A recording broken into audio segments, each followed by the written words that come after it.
வணக்கம். நான் லதா கிருஷ்ணன். இன்றைய பதிவு பெற்றோர்களுக்கு தான். அதாவது குழந்தைகளுடைய கெப்பாசிட்டி, அவங்க எந்த அளவுக்கு படிப்பாங்க, எந்த அளவுக்கு மார்க் வாங்குவாங்க அப்படிங்கிறத பார்த்து இப்போ ஹையர் ஸ்டடீஸ்க்கு அவங்கள நம்ம மோட்டிவேட் பண்ணணும். அது இல்லாமல் இன்றைக்கெலாம் பார்த்திங்கன்னா 6th நீட், ஜேஇ அது போலலாம் ஸ்கூல்ஸில் ஸ்டார்ட் பண்ணிடுறாங்க. அந்த குழந்தைக்கு அது டாக்டராக விருப்பமா, இன்ஜினியராக விருப்பமா அதெல்லாம் கிடையாது. சில நிறுவனங்கள் பார்த்திங்கன்னா அதுபோல் 6th பார்த்திங்கன்னா எல்லா விஷயத்தையும் கொண்டு வந்துடுறாங்க. அப்போத்துலேருந்தே குழந்தை மெயினாக தான் படிக்க வேண்டிய பாடங்களை படிக்கிறதா, இல்லை இந்த நீட், ஜேஇ இது போன்ற விஷயங்களை படிக்கிறதான்ற அந்த கன்ஃபியூஷன் சுமை அதிகமாகிடுது.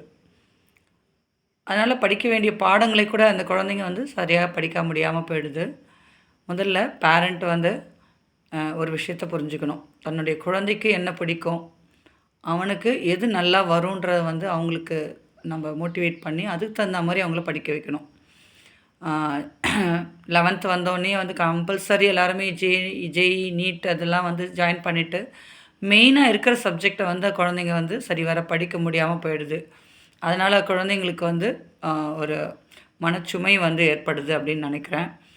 அதனால் தன்னுடைய குழந்தைக்கு எது ஸ்போர்ட்ஸில் விருப்பமா, இல்லை படிப்பில் ஆர்வமா, அல்லது அவனுக்கு ட்ராயிங்கில் விருப்பமா, அதுபோல் ஒவ்வொரு குழந்தைகளுக்கு ஒவ்வொரு திறமைகள் இருக்கும். படிப்பு வராத, அதாவது எஜுகேஷன் கண்டிப்பாக 100% மஸ்ட்.